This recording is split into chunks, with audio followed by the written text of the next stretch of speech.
Welcome to Switch Comics. My name is Marco, and today we are back with another episode of Hot Comics, a series where each week I pick 5 comics that I recommend you pick up if you haven't already, and maybe pick up an extra if you have some already laying around. Today we're going to be focusing on Kang. He was just introduced into the MCU through Loki, and we will definitely be getting more of him. But before we talk about the books that I picked out, let me tell you about my giveaway. I'm giving away 3 awesome comic bundles at 500 subscribers. That's right, 3 lucky subscribers will each win one of these 3 comic bundles. All you have to do to enter is simply be subscribed and leave a comment on this video. If you would like additional chances to win, you can watch other videos on my channel and leave comments on those as well. Each comment on a new video is another chance to win. Good luck. I do want to apologize. I know this video is out a day late. Had some things come up and, it happens, but I have the video. We are still not missing any videos this week. Well, not missing this one anyway, so hopefully the rest of the week should be okay.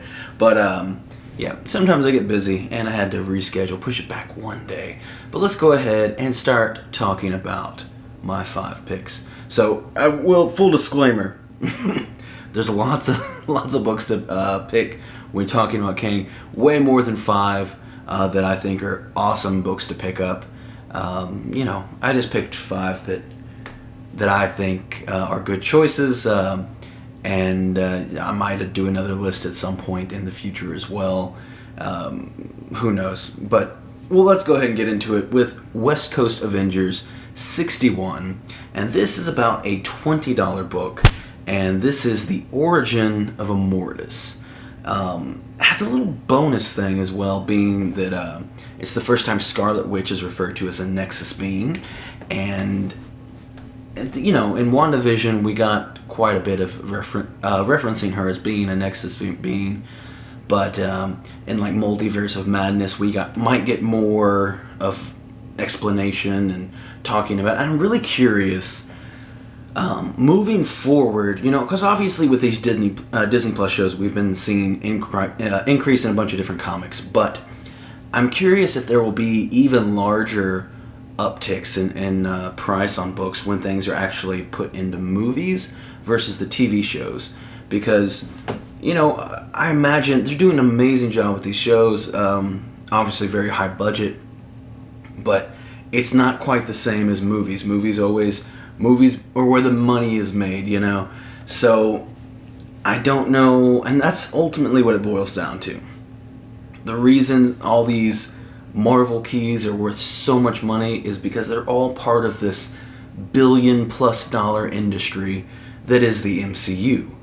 And so that's why you have, for example, there's so many more prevalent Marvel keys right now than DC keys, because the DC movies, there's not as many. They're not making, if you combine all the money from the MCU versus, the DCEU and extended family, I'll even, include Joker in there and whatever else that's not necessarily part of it, there's way more money in the MCU.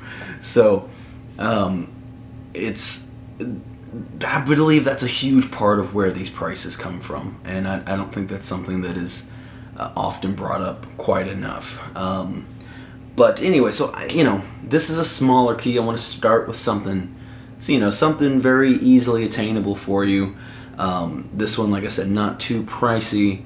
It's still a good book though. Origin of Immortus, and has a little bonus thing about Scarlet Witch being a Nexus being, and I think that makes this for a fine little key. I think it has room to grow, maybe double value, triple value, something like that. It's not going to be anything huge, but it's something, especially if you get it for, this price or a little bit cheaper, could be a nice little book to sit and watch grow as, especially, I would expect during Multiverse of Madness, we should see some growth in this book with that. And then also, when we start getting, if we get someone specifically named Immortus, it's hard to say going forward. We're obviously getting Kang. We're 100% getting Kang. But are we getting Immortus? Are we getting, what is his name, like the Crimson Centurion or whatever, I forget the other one, Ramatut, what all names are going to be actually used in the MCU. Let's go ahead and move on to the next book, which is Fantastic Four 273, and this is first cover appearance and full appearance of Nathaniel Richards, which obviously is just it feels like a no-brainer. This one's only like a $25 book right now, and I feel like there's no way we don't get some more involvement with Nathaniel Richards, even if it's just people referring to Kang as Nathaniel Richards, or we'll probably be seeing multiple versions of this character, and one might just go by Nathaniel Richards. Now, I have no idea how prominent, if that is even going to be a thing. It could. There's so many ways that they could go about it. I mean, that's what's kind of fun about Kang, is that there are so many different versions that are usually coexisting within the same, space.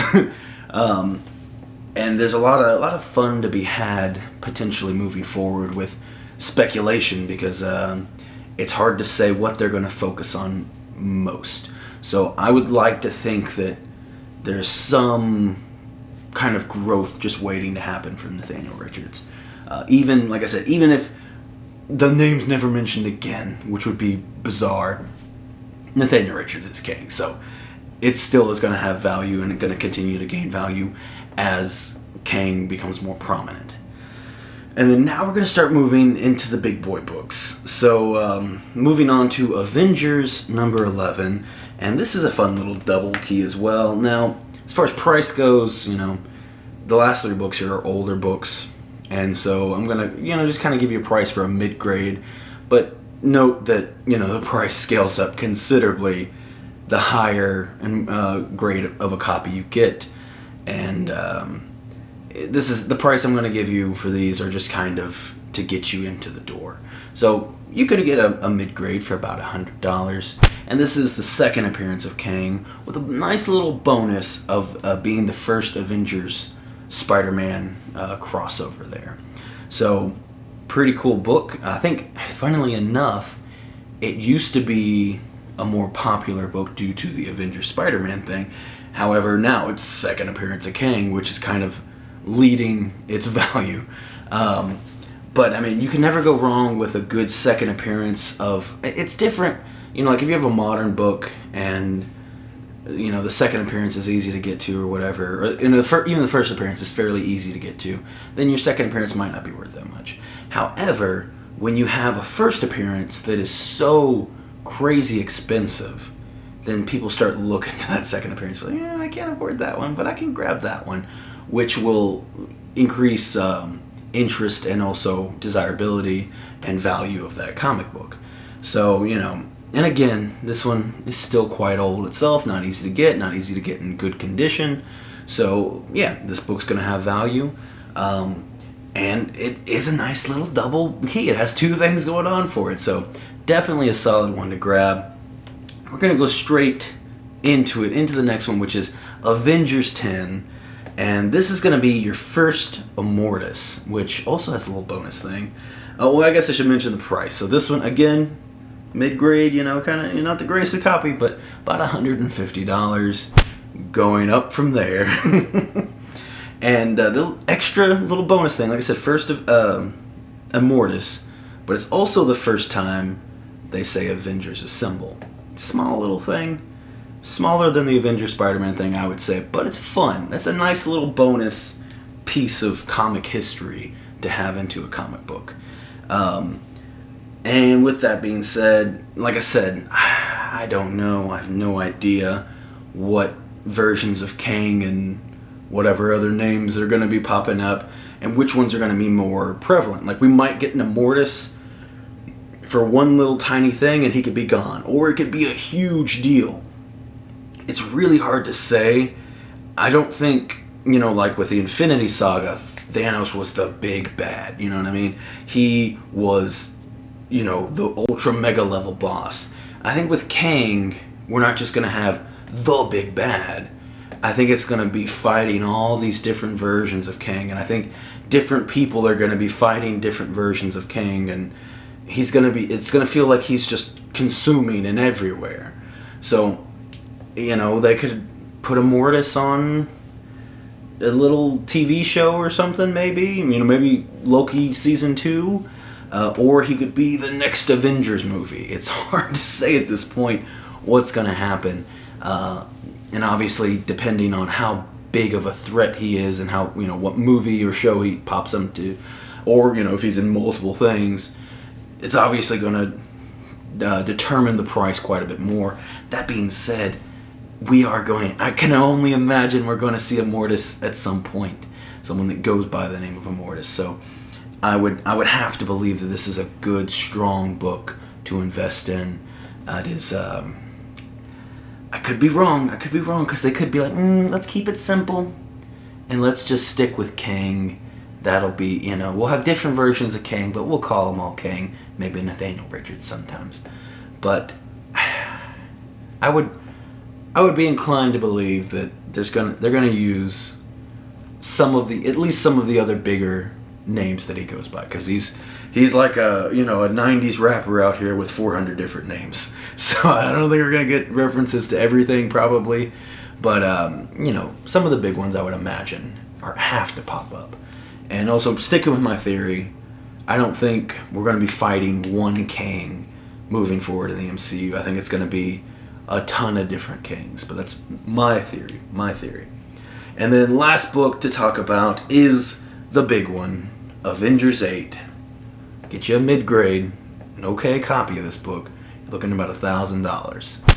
But obviously, this is first Kang. Super old Avengers, very early Avengers book. Very hard to find, really good copies of this book. And this is the book. If you want a book that is going to gain lots of value moving forward as we get who knows whatever types of Kang. Like, we know we're getting some version of Kang, you know what I mean? Like Immortus, I could see some debate. Be like, you know what? I don't know if we're going to actually get someone called Immortus or not. I could be like, okay, fine. You have some validity to your cautions. However, we're getting Kang. We know we're getting Kang. This is first Kang. Avengers Number 8. This is gonna be, it is already a huge book, and it's just gonna continue to get bigger and bigger, depending on how long they draw Kang out, how much they make him just this super big, threatening villain. And I do think, there's a lot of potential for Kang. So those are the 5 books that I picked out for this week. Like I said, feel free to comment if you think there's other good Kang and Kang-related books to talk about. I can only fit 5 books in these videos. I guess I could make an hour-long video talking about every Kang book, but who's got time to watch or to record and edit? Oh, that would take so long to edit. But maybe I'll come back with another 5 books, because I know I'm at least missing one other big one that could go on this list, and definitely a bunch of other smaller ones as well. So that's going to be it for today. Please, if you enjoyed the video, leave me a like. If you're not subscribed, because over half of you aren't subscribed, I'll look at my analytics. If you're not subscribed, please consider leaving a subscription. Because first of all, it'll get you, that's the step 1 to get in my giveaway. Leave a comment, talk about, do you have these books? Do you want these books? Do you think I'm wrong? Do you think I'm right? I don't care what you want to talk about. Just talk some nerd stuff with me. And then I'll throw you into the giveaway as well. And that's all I got for today. I will see you all next time.